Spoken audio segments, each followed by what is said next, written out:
Good afternoon, family. Thank you all for joining us today. I know this is has been a long weekend for many of us, and we're sharing time with our families.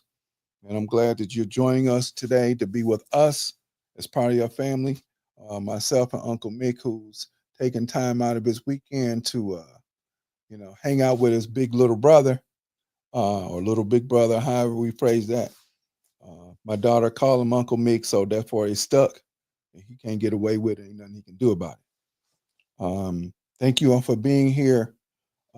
Still, I want to give thanks to my sister for being supportive of me, even though she's not here in the physical, she's here in the spiritual, and we still want to wrap our arms around the young lady that's part of Uncle Mick's crew that is still taking care of her family, and we appreciate her, and we still, love you, and we have prayers for you and uplifting for you and your family, so that you can go through the journey with your family member and continue the healing process. All right. So last week, of course, we got into a couple of different discussions about one was leadership, one was family, definitely, because I want our focus to continue to stay on family because our family here is a little different due to some other circumstances than our family used to be when we were independent of other groups that had any influence on us. Uh, Not that groups didn't, but they weren't as big as they are now. Here, things to alter our family have been done by design. In ancient times, our families were altered due to circumstances. But most of the time, because we had cultural things in place and cultural identity in place, the effects that they had on us was minimal. Because if we recall at the very beginnings of our beginning, book of beginnings, we had in our family, we had the family which consisted of mother, father, and children. Once we recognized that that was the only way for us to procreate. Now, I know people might have other ideas. Unless you can prove it, I don't want to hear it. Okay. Unless you have proof that there are other ways that procreation took place, there's only one way that procreation could take place, and that was between men and women who were, of course, of the opposite sex, and that's the only way that they could procreate. That's it. Now, so since that have been said, and so we can understand and go through and trace historically on our part that our small nuclear family, which consisted of mother, father, and children, went from there. And as they grew larger, they created villages, which were communal. And then from there, as other families branched out and other families formed and grew, they grew larger villages, which turned into city states. And then after that, turned into nation states. Now, understand we're talking about 4 million years of human development from Lucy, which is her real name, according to the Kenyans, and where she was found is Dignesh, to modern Homo sapiens sapien, which looks like us, which is about 800,000 years ago. I think we're still looking to pull up the presentation, right, big bro? Okay, I think. Okay.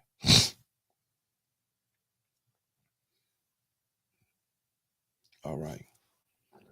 So again, there was a woman who made some comments a few weeks back about how there's only one God and this, that, and the other, and because she'd gone through some things, she didn't believe whatever that I was talking about. But it's not about not disagreeing with you. That's what your belief is. It's fine, but everything that was created, and even as the studio, right, is going through transformate, change, and transformation. Those are inspirations that come from God. Period. That's it. And that should be that's indisputable. And that's an aspect of God, just as each and every one of us who is individually a person, but we are a collective, though we are all different aspects of what God is. I think we were at number 21. I think that was the one that we looked at. Yeah, 19, 19, 19. Yeah, let's go back to that. Yeah. So that's the lower self and upper self, higher self of us, right? So in this particular statue, yeah, in this particular statuary, which is, I believe, is still in ancient Kemet, which is where it should be, which is where all of it should be, because every place else got our stuff but us. This shows Amenhotep III, which is the pharaoh in the middle. And then on one side, it has Heru, the falcon head god, and it has Set, his uncle, Heru's uncle. And Set is supposed to represent all of the negative things that can happen with us, and Heru, or the lower stuff that can happen with us. And Heru, that's what we were supposed to do. I owe y'all. I get y'all next week. I promise. It's the 42 admonitions of God and 10 commandments. We talked about that before, but we're going to make sure we bring it in next week so people can see where it comes from. So Heru represents the higher spiritual part of us, and Set, not Satan, Set represents the lower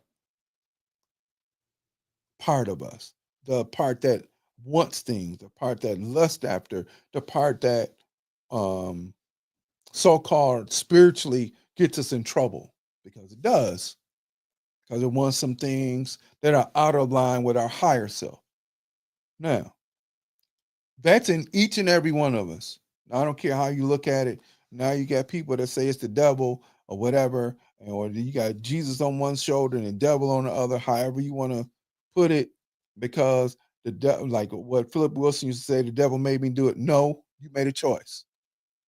And whatever the consequence is, you got to follow it out. But anyway, that's a whole nother discussion.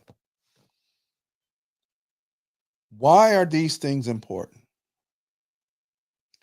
Because we even as Homo sapiens here, with all of the things that we've suffered here in this part of the world, and everything that we've gone through, and all that we've lost, and all the horrible things that have happened to us and took place with us in this part of the world, that African concept is still inside of us.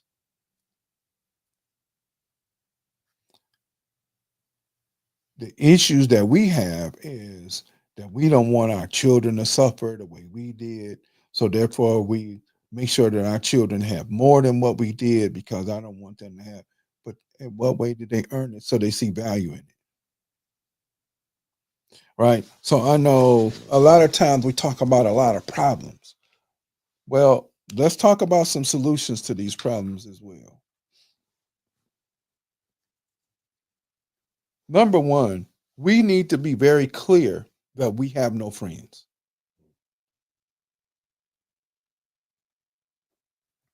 I'm going to say it for the group of people in the back that may not have heard what I said. Dr. John Henry Clark, one of my teachers, one of my mentors, and I was able to meet him, I think, twice before he passed. And at that time, he was suffering from blindness and he was diabetic. But he said he could see better being blind than he could when he could see. That's powerful. But he says, we have no friends. Whenever we offered, because part of, like, if you come to my house, or you come to my house, I'm gonna offer you something to eat or drink, right? That's just an African welcoming, right? Native Americans, people who are people of the land, it's the same thing. We offer you food, we offer you, and I'm gonna throw a little light jab over here at Uncle Mick because I was trying to come in on Thursday just for a little bit to talk about the history of Thanksgiving, but he was doing his thing, so we didn't make that happen. But we got y'all because we're gonna do a big thing about all of these holidays later on. But no, that's a little tiny jab. That's a little hug. That's all that was. Because I know he is a busy man because he's covering and doing things that most people ain't covering and doing. So I ain't gonna fuss at him about that. But we definitely got something for y'all coming up on this holiday, on these holidays. Um, so back to what I was saying. What's a way that we can start to heal our own wounds? Because we can talk about a number of problems and point fingers and everything else, and it's not that it's not legitimate because there will have been forces in our forces and our systems that are in play in order to continue to destroy and disrupt our family. So the whole point of the system has been to cause disruption and disillusionment in our family to keep us separate, no matter what. Goldman Sachs, and I'm gonna say this and I'm gonna get back to a solution, is or has for black and minority owned women um, who own businesses and run businesses. What's going on, big bro? How you doing, man? Thank you. We glad you're here today. Appreciate you, Mr. Sims. $10 billion set aside in grant money for black women and minority women to run their businesses. Now, go get it. Not a problem. Go get the money. But I'm willing to bet that part of the stipulation is that you have to have either no or very limited contact with a man, with a black or minority man that is in partnership with you as the woman when you go get this money. That is a system that's put in place to create economic and financial, well, economic is financial, economic imbalance within the family. Now, it's $10 billion. Go get it. But are you willing to share that with your partner if you're in a partnership? And or will there be stipulations when you get the money, when in and or if you get the money that says you cannot have a black man or a minority in this country, let me say that, because we're the global majority and every other group is the global minority. So let me be clear about that. You can get the money, but are you going to be willing to share it? Or are they going to have stipulations saying that certain people, certain men can't be in partnership with you? That creates another set of circumstances in our family, right? Um, Back to school age children. And again, that's right, Ms. Williamson. Uh, I don't know who the uniparty is, but oh yeah, well, okay. Chief Joseph said before they banished him to Manitoba, left wing, right wing, same bird. Why we think it? Why? See, okay. Let me finish this, and I'm gonna come back and answer that. That's the reason I wish we had a phone where we can call in and people. We're gonna make that happen. We gotta even if we get find a cell phone and we'll let that people call in on that number and we can have this dialogue as well. If you have young people, and I know you're working, and I know you're tired, and I know we know because you still got to handle responsibility regardless of what. but you have to take the time and sit with them to make sure that their schoolwork is in order. I think I'm a pretty decent teacher. I think that I care dearly about the students, and I'm clear about what parents are dealing with because I'm a parent who has school age children, at least one more. But I still check on the homework. I still check. And even though they're not in my household, how are you doing in school? I still contact the counselors. I try and get in touch with the teachers. They had parent teacher conferences and I tried to sign up for it. But that's what I'm going to do. I'm going to get in touch with the teachers anyway, even if that means when I get a free time, a break, or whatever at work, because I teach school and I'm going to call and talk to the teachers to see where my daughter is progressing at. And if you have a situation that doesn't allow you by FERPA laws, FERPA, they can't deny you, the school can't deny you being in touch with your children about school matters. I didn't know that until just recently, doing some research actually. Um,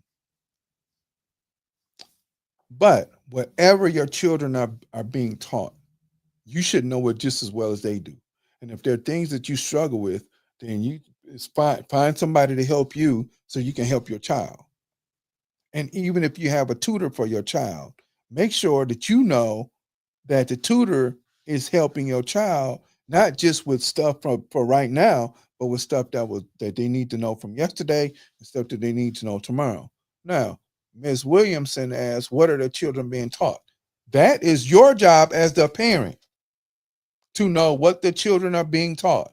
That parent, grandparent, whatever. So if that means you call the teacher or you go to the school or you go to the district and find out what the curriculum is, and if your child's not up to par with that, that's your job.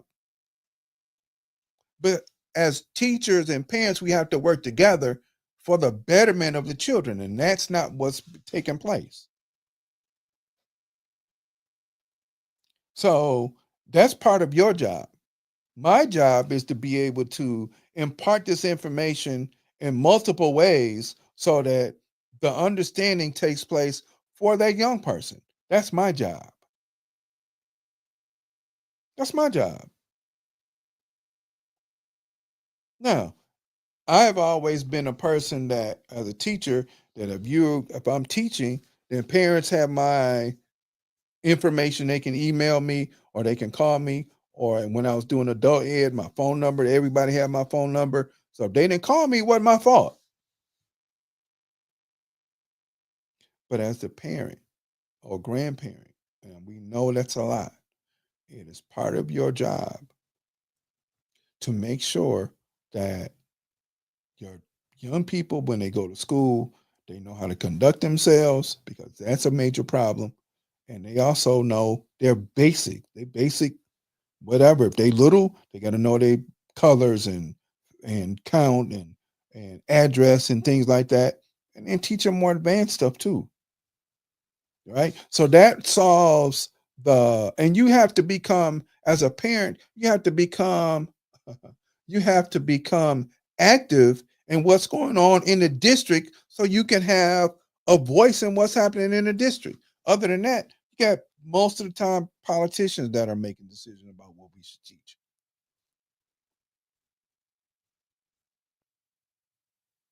Well, it doesn't matter whether they're tracking the children, then that means the teacher's not doing their job. If the teacher's not doing their job because they're tracking the children, hey, I don't care. Go find out anyway. Go find out anyway. It's your right as the parent. It's your right to know. It's your right to be able to sit down and know what is being taught to your child. Because if we don't, as parents, then they'll start to teach anything. I've even seen some surveys about where if there should be gender stuff being taught. I'm absolutely against it. I don't care. I'm not, and if they do say we teach, I'm not doing it. That's just me. Oh, we're gonna force you to teach that. No, you're not.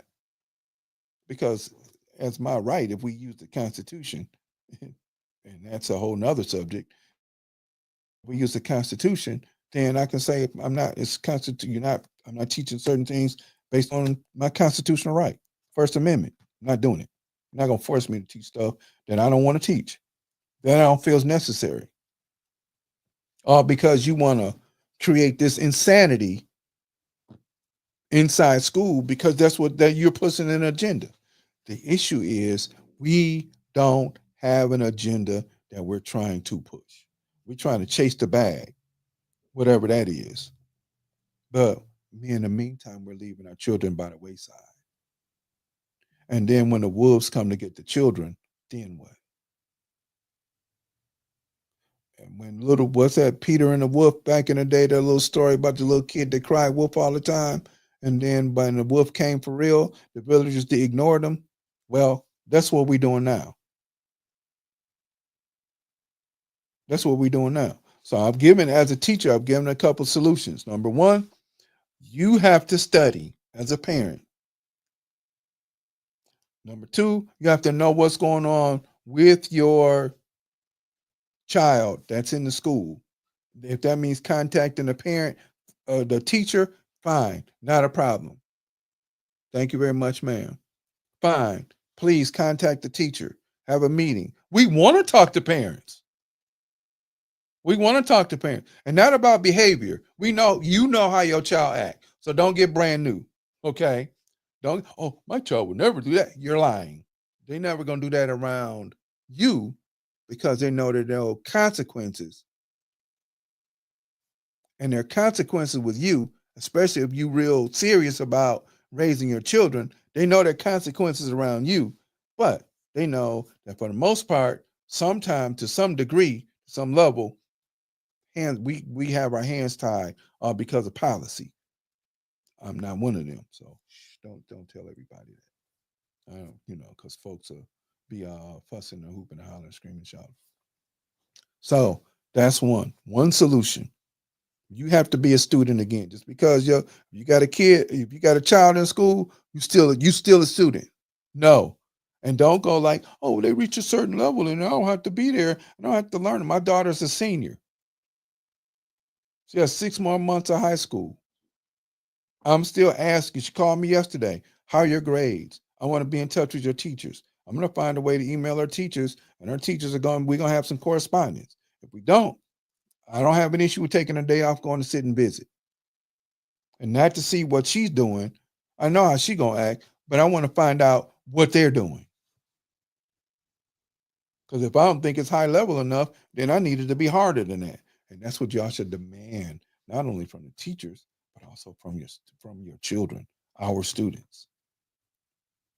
We don't demand excellence anymore. We demand excellence in sports because we figure that's the ticket to the bag to get us out.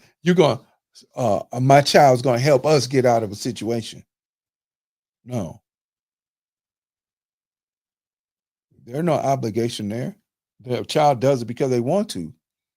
A child does it because they see the sacrifice that a mother, a grandmother, a mother and father, and everybody in the family did in order to make sure that they could get there.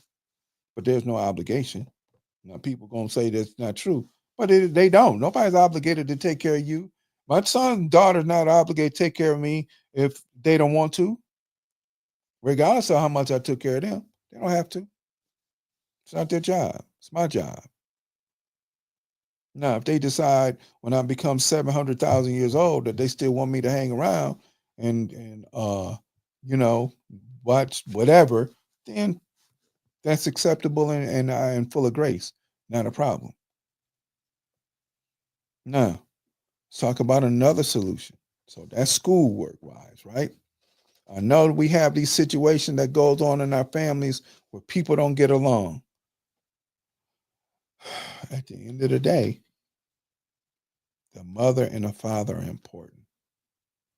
It should not be a one-sided situation where I'm going to have my way, and of course the courts are always going to give one side because they're trying to correct some things that they did back 200-300 years ago to women when every time there was a divorce, the man got the custody because he was the landowner and all this other stuff. And if you had a male child, he would become the heir and everything else, and the woman was left out. But before he even gets to court, there should be some fairness in there in the family situation because it was fair when y'all was making it. So if things don't work out, there should still be some fairness for the best interest of the child. Now, another solution is to study not just what the child needs, but study our own culture, our own history, where we come from, who we are, because from the millions of people that were brought over here to work for free, we were we come from West Africa, most of us. Now, I get the whole other argument. Until you can prove it, I don't care. Until you can prove it on paper, I don't care. Until you can prove it in a book. And I'm not talking about somebody who wrote a book because they wanted to be on some different stuff. We're talking about books that talk about us and our stuff that were documented. This book was written in 1781 or 1730. And his name was C.F. Bonnet.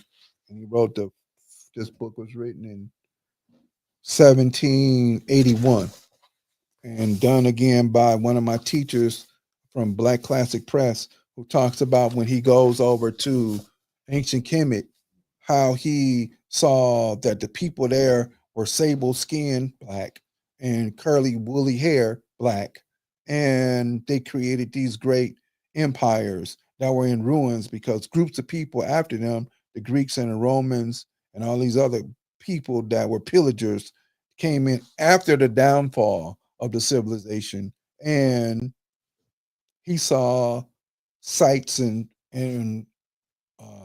images there that made him understand that African people built these great civilizations. So if that's in us and we know that, 99% of the stuff that we call self-esteem leaves because self is individual. Self is individual.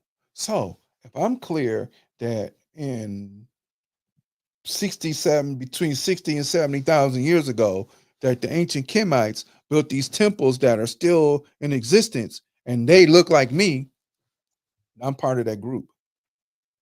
Or if we come to West Africa when we eventually migrated to the West Coast and we built the great Zimbabwe civilization, the great Akan civilization, the great Songhai civilization, the great Malian civilization, the great Nok, and then eventually the great Yoruba civilizations and the great Benin civilization, who built a wall to keep invaders out that's twice the length of the Great Wall of China. That's our people. That's our people. So why would you not feel that make you feel good about that and then make you be on some less destructive, lower level stuff? So when people talking about self esteem, that's because you're not truly ingratiated into your group because you're just worried about you. What I got to work on.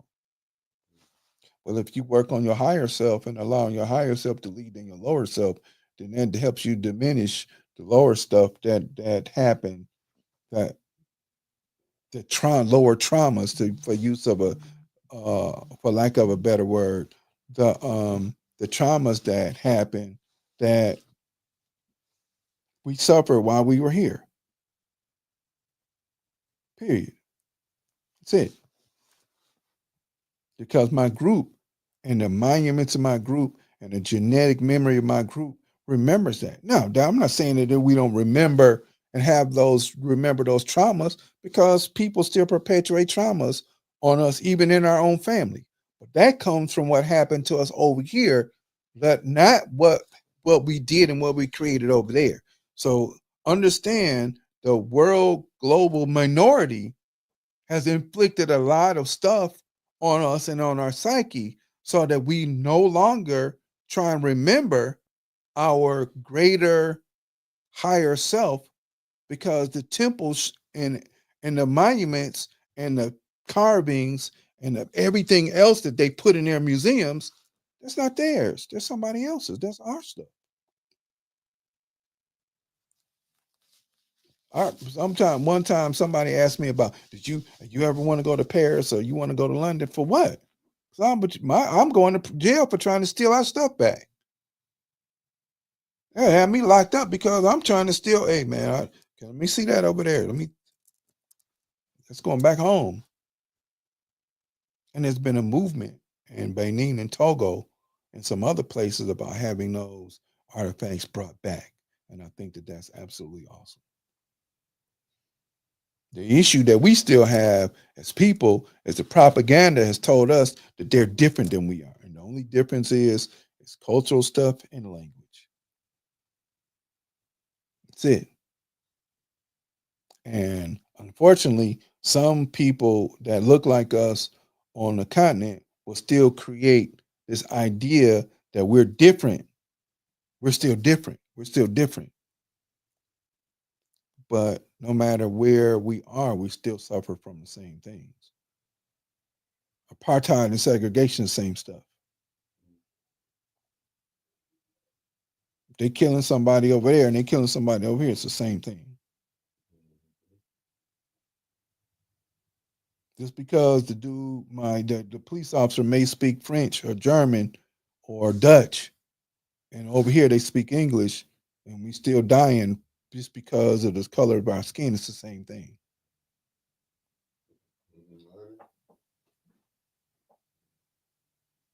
If if they're revolting over there and we're revolting over here, that's the same thing. We're revolting for the same thing. If we're making changes, which is a revolt, it's revolution, we're making changes, and we're making changes for our betterment here, and people are doing the same thing somewhere else. That's the same thing. And even heard recently that I've got to go see what the BRIC stands for, BRIC, what that stands for. But your new incoming president said that there'll be 100% tariffs if they keep on doing that to make the dollar decline or whatever. But we're the global majority. So why are we afraid of that? If China owns as much as they own of our debt, worried about African nations is the wrong thing. But I guess it's okay for somebody to own your debt, but yet other countries that are devaluing a dollar because of the way that you conduct yourself and how did you want to come and destroy our culture and our way of life because you want to just find a way to make sure your greed is good. That's problematic. I just saw a political scientist that said we don't live in a democracy because we don't get an opportunity to vote on what they're doing for the wars or anything else. We don't live in a democracy. We don't. It's a socialist state. They're choosing the war. We didn't ask to have billions of dollars to be sent over to Israel and Ukraine. We weren't asked that. Nobody knocked on your door, made a phone call, or sent an email or text that said, "Do you think it was okay to send money over there?" But yet we don't have money here for stuff. ATN News Media Network is not, or United is not getting, donations upon donations upon donations to be able to buy his own building in order to set up a studio. He does it because of love. And what did the late great Bernie Mac say? If you do something you love, the money will come. You ain't got to chase no money. So that was what was that? Three things we talked about so far that people can do because we want to have solutions to stuff, right? So one, we talked about being involved in your young people's being involved in your young people's life educationally, all the way up until they're seniors. Don't stop just because, and don't let them be athletes but poor students. Don't do that. Student athletes, students first, athletes after. You knowing and you're learning. That means you need to build a library and you need to study a little, read 15, 20 minutes every day. Just like we tell students, you got to read 20 minutes every night. You do too. And if you go to church or you go to mosque, don't just read that, read other stuff as well. Because we'll get stuck in just wanting to read the Bible or the Quran, and that's all we do. That's it. We don't want need another book in the house, and we don't want to read nothing else because that's enough. Well, in all reality, in all actuality, somebody's telling you what the interpretation of that is. You're not even reading it for your own. So reading one or two books is not enough. And I want to thank Brother Mick, Brother Uncle Mick, because he's made me kickstart again my fitness journey. Because he up at 5 o'clock every morning, and I get a notification at 5 or 6 o'clock every morning saying I'm at the gym. So this morning I wasn't up at 6, but I got me a little workout in, and I'm gonna finish it out during the day. So we have to do that as well. We also have to be on a fitness journey. We also have to be on what our diet looks like. And I'm not saying go out here and I'm gonna put it on Instagram because you want to do it for likes. Because guess what? At the end of the day, your higher self don't care nothing about that.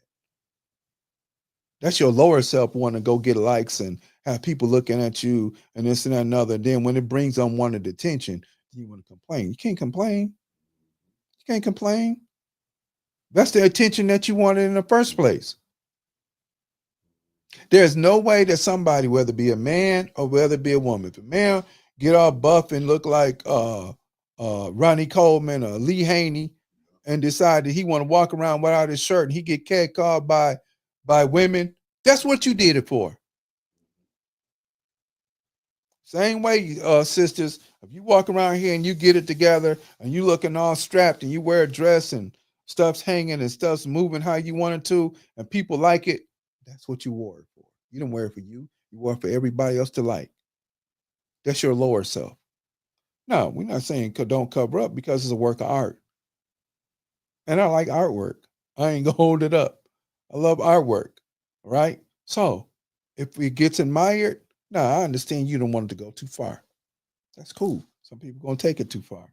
But if you're wearing nothing but a plastic bag, and we're not in a country that says you can go to Africa and everybody look like that. It's hot. And people that nod, give you some approval and keep it moving. You go on the beach in Senegal and you got them brothers that's wrestlers, they all look like Lee Haney. They all look like Ronnie Coleman. They all look like that. I had some brothers over there now, 6'3", 6'4", just like huge, massive guys. I ain't never gonna get that big because that ain't my structure.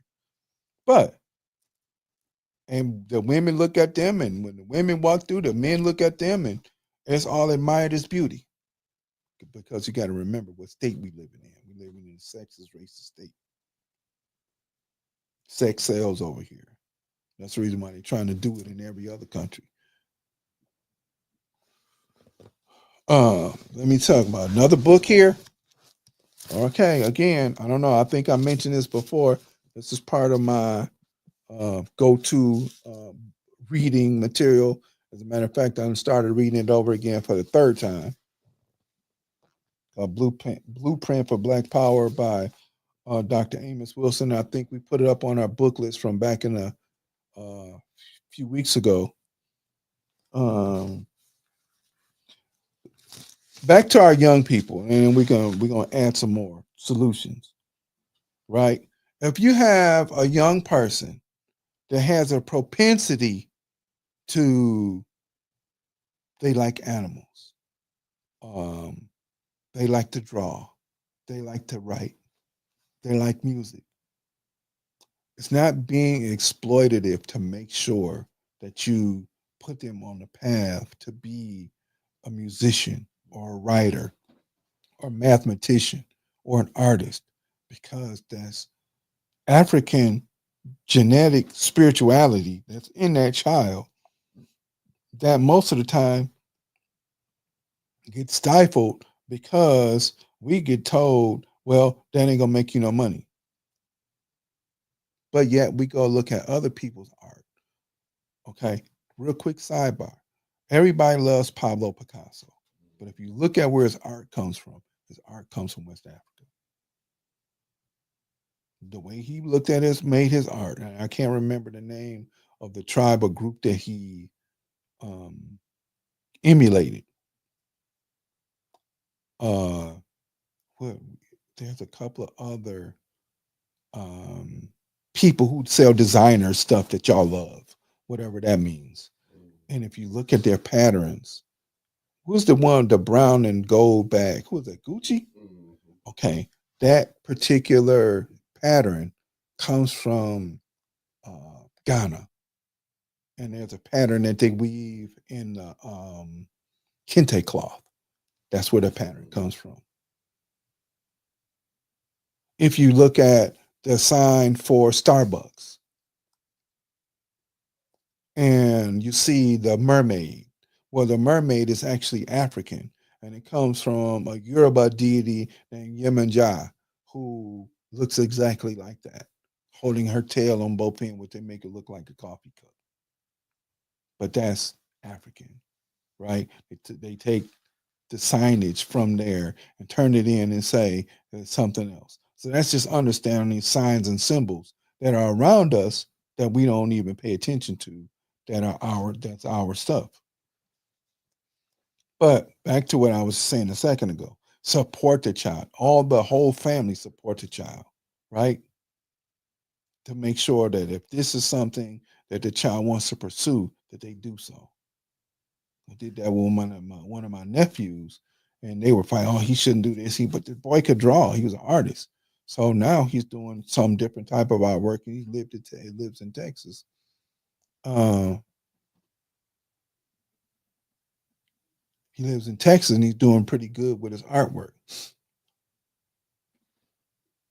Well, Miss Montana, it's not about how much weight you want to lose. It's about you being healthy. It's where you're most comfortable, and you're absolutely right. 'Cause I ain't trying to lose no weight. I'm trying to become fat for the winter. So I weigh about 160 pounds right now, 165 pounds right now, if that. And I'm trying to eat up as much stuff as I can, but still be healthy while I'm doing it. Oh yeah, Louis Vuitton. Thank you very much, ma'am. Okay, but Gucci, the pattern on Gucci is red. What? Red, black, and green. Where you think you get that from? That's the bandera that was created by uh Honorable Marcus Garvey. So it's still the same. Yeah, that's right. That was Louis Vuitton, but it's still the same. They're still taking our patterns and stuff and saying that this is theirs and it's not. But we going to buy it, and the stuff only. I'm not paying 18. Man, I saw a pair of Coach shoes, flip flops. Right? They want $180 for them. No, I'm not doing that. That don't make sense. I don't care if I got it. I'm not doing it. That's nuts. Why? And then if you need $180, you wearing it on your feet. That don't make sense. But that's the stuff we do when we're in our lower self.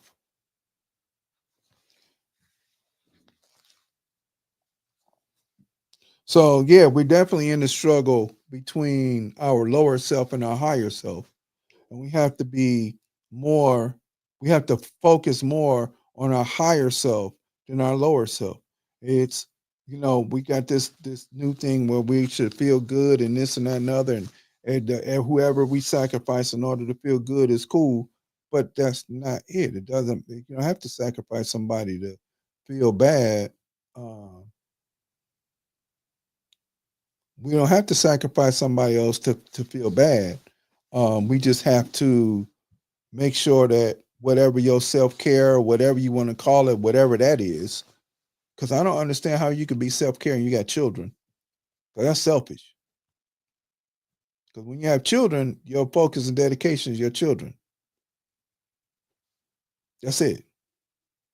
Now, Mr. Sims, you're right. If we do know ourselves, our lower selves wouldn't be as prominent and as dominant, right? So even if we start to teach our children how we can that material things are okay to have, but they're material things. That's all. And especially as cheaply as they're made here. If they're not made to last and built to last anymore. So and it's okay, our lower self is never gonna go anywhere because there's always stuff that we're gonna want, but is it necessary? That becomes the question. Because to have a whole bunch of material things and not that doing nothing with them was for what? What's the point? Oh, and for my men that are fathers and you have daughters and sons, this goes both ways. Cause I'm one of those old school dads. If you got some boy or whatever or some girl coming around, hey, I want to holler at them. I want to check them out. It's our job. It's our job. I want whoever this young man is coming to talk to my daughter to know if you cross her, I'm coming to see you. And we're not talking because I'm talking to you now. I want you to be very clear that this is what the deal is. Now you got people that instead of understanding what that means, they want to buck up. Okay, well, sweetie, if you be with him, understand that he needs to know that if he crosses you, I'm coming to see you. And we're not talking. There's nothing to talk about. So men and women, both of y'all be in y'all children's lives when they're dating. Because that way we don't there's certain things that we see that's happening now where young ladies are losing their life because some dude is tripping out over some crazy stuff. And then those things don't happen. Because they know that there's a threat that's for real on the backside of that. Hey, little mama, glad you could join us. So I want my children to know, like, hey, that's my son. Understand I don't play. And these are the rules dealing with my son.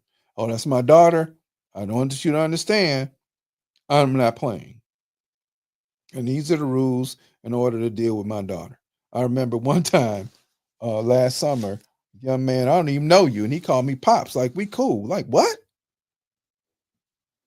I had to pump my brakes. I said, "Oh no, did you just call? No, yeah, I know you. Hey, wait a minute. Let me explain something to you, young fella. I don't know you, and I don't like you. Well, I didn't. No, I don't care whether you did or didn't do anything. This is my child. You, I don't know. I don't care.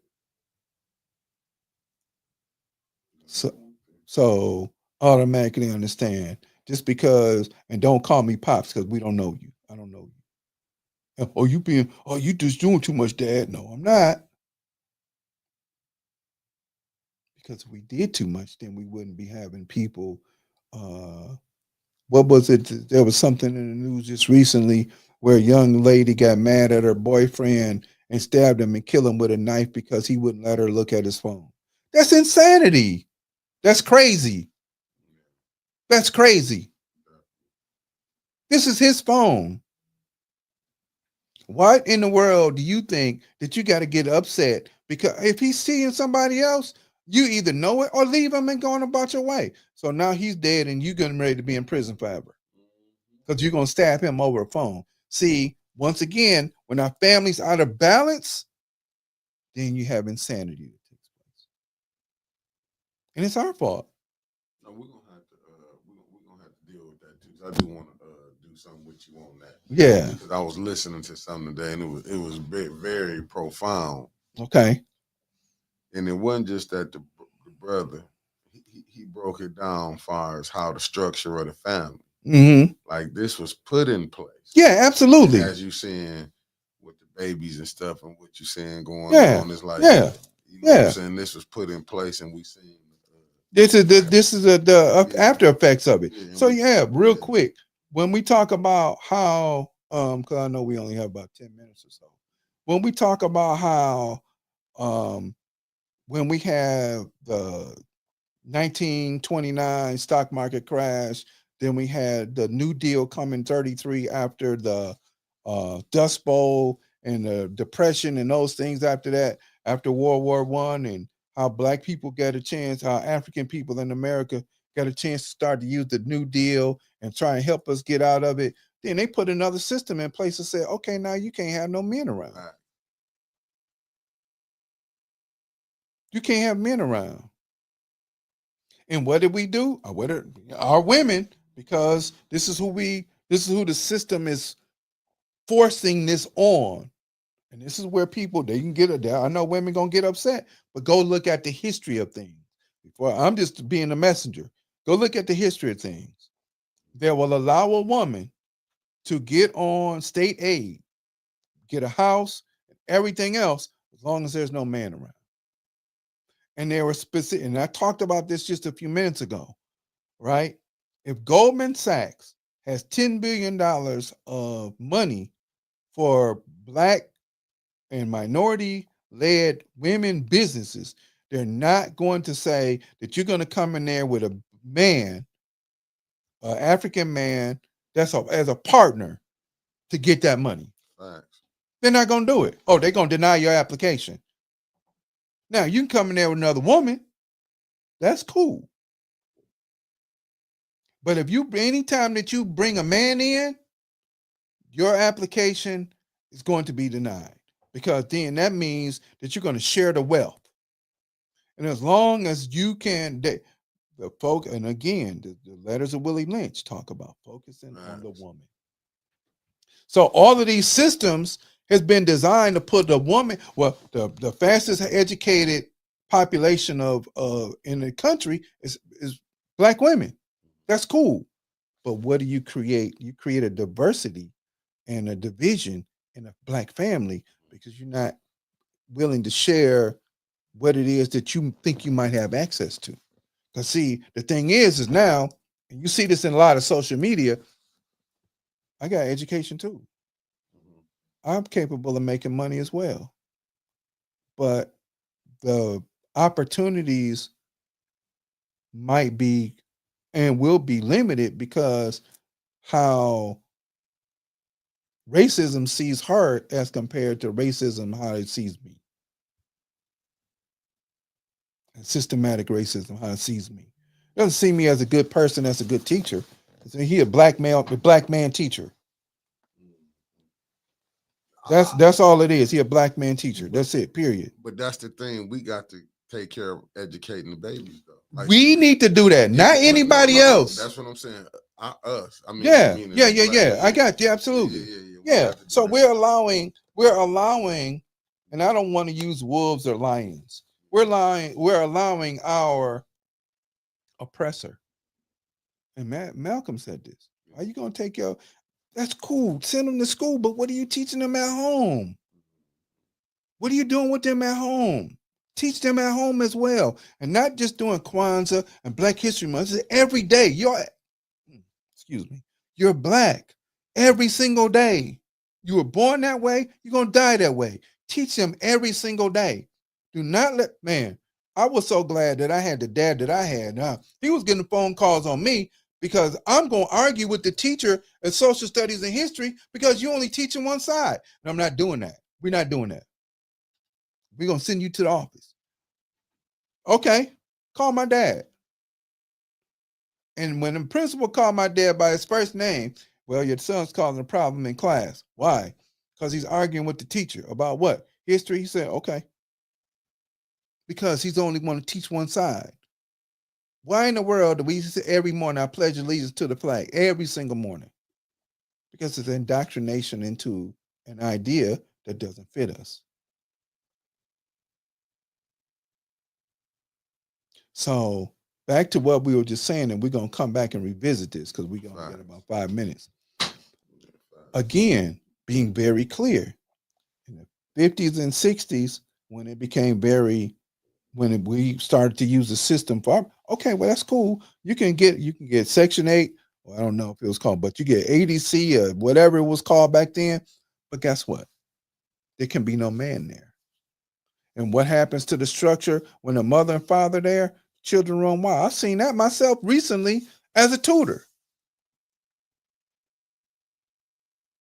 Folks all over the place, kids all over the place. I couldn't even tutor because little kids running around all over the place. And no control, no order. Hey, I didn't create that situation. But that was by design, though. It's everything's by design. If you go look at this, and I'm not trying to repeat it, I don't want to take it up, but just think about it. Because I was, like I said, I was watching a beautiful lecture today. And if you go look at it, just think about it.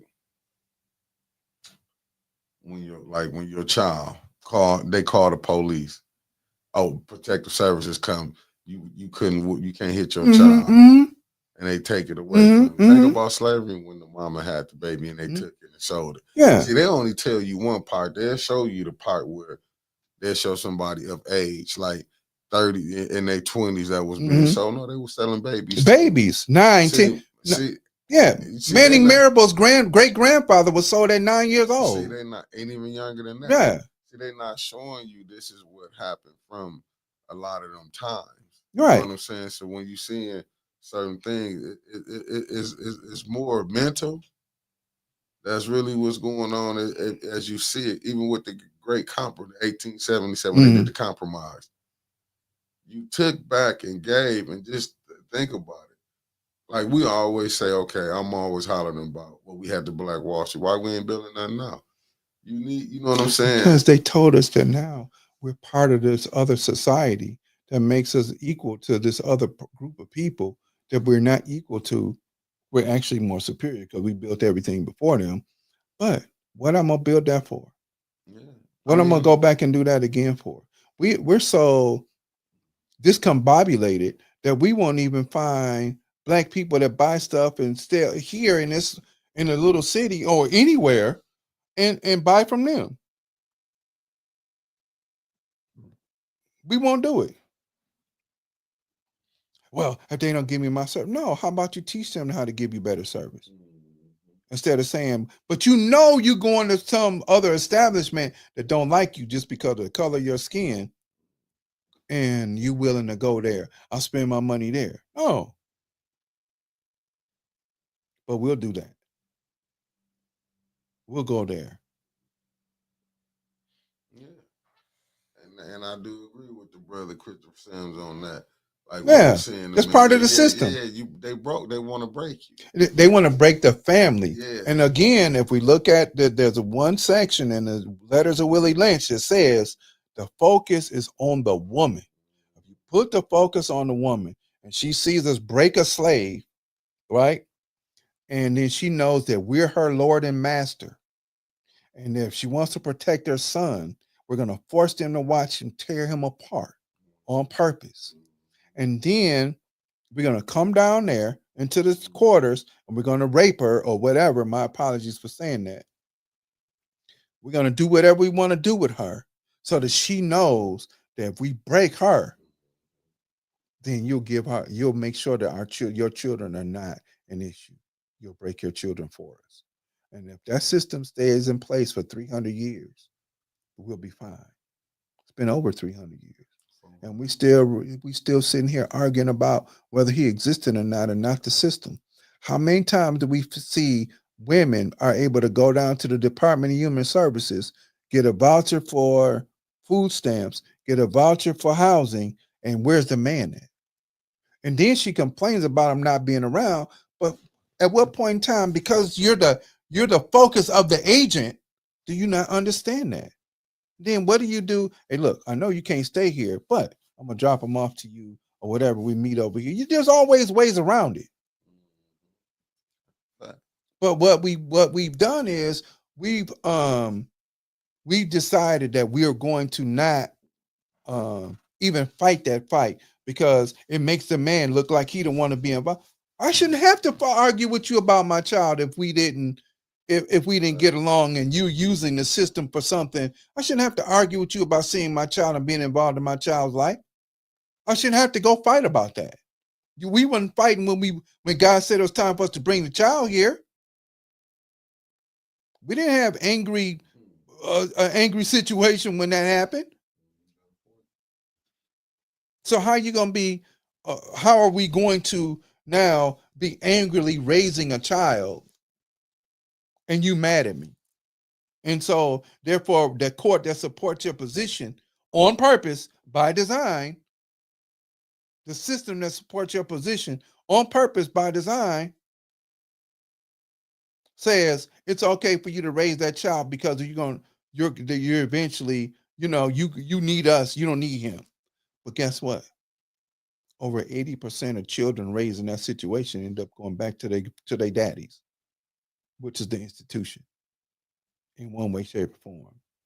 Now, go look it up. I'm gonna tell I'm not doing the stat work. If I do all of it, then I don't need you. But y'all go do the stat work. It's like somebody was supposed to do some homework on those two scriptures I talked about, and I ain't seen no response yet.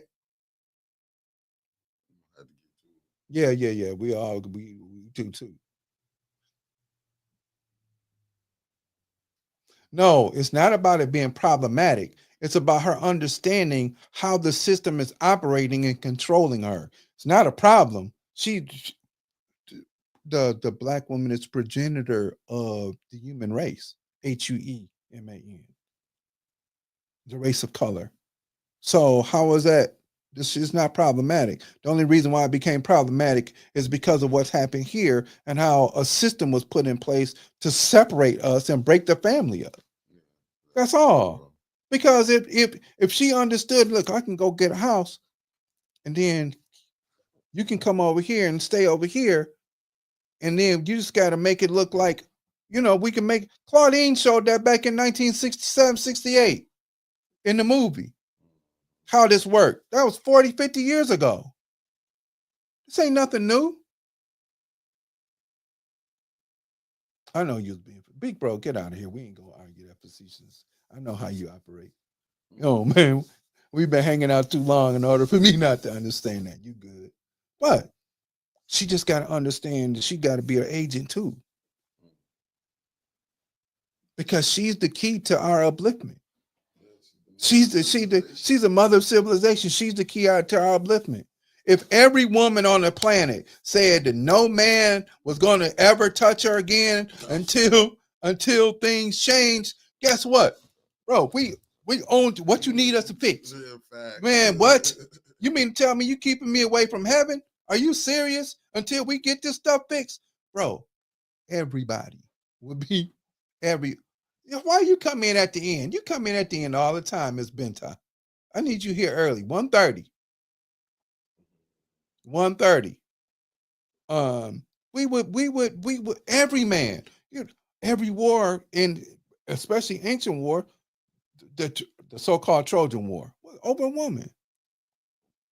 When we talked about Menelik and Bathsheba, the Queen of Sheba, over a woman. So it's not only understanding and playing your role, but understanding and playing your role for the benefit of your African family. That's really all I'm saying. And understanding the reason why you are the way that you are. It's the trauma from a bigger system, not the trauma. And men too.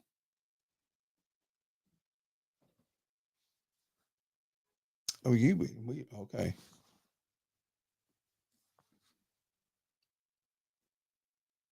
No, you don't get no prayers. You just better be here at 1:30 next week. You get no time off. You got to be at 1:30. So, okay, so I gave a couple of tips for what we need to do for ourselves. One last tip, and then we're gonna shut it down. Is not only are taking care of ourselves, but watch what we take in.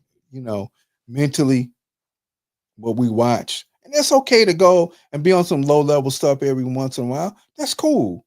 It's all right to come off the mountain and be down on some. I'm gonna watch some mindless comedy or whatever. But it's what you're eating mentally, it's what you're eating spiritually, and what you're eating physically.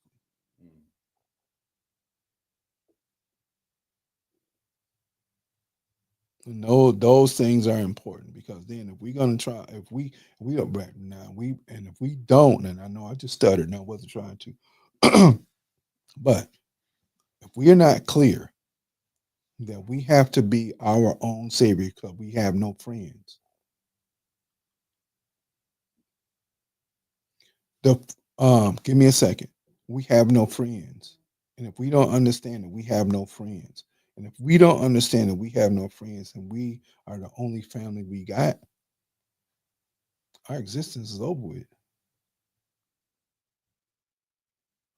Our existence is over with. The two scriptures I was talking about, I think the first one was ye are gods unto God. That's the one, and I don't remember where it comes from. And I think the other one was where Jesus said that you can do all the same things that I can do. I think that's the other one. So they're both, I don't know, I think they're both probably New Testament. I don't know. I used to be a Bible scholar, but I ain't as scholarly about the Bible. Jesus, that should be in the New Testament. Yeah. Yeah. Oh, let me put one more book up here. And we're going to add some more books to the book list. This is Urugu by Dr. Marimba Ani. And if y'all like Dr. Frances Cress Wilson, you're going to love this sister. She break it down hard. Yeah, she break it down hard. So it's an African-centered critique of European cultural thought and behavior. Urugu. Check it out. Get it.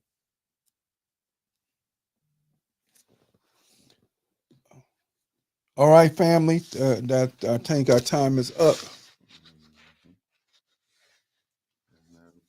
Yes, thank you, brother Chris. That's right. By next meeting.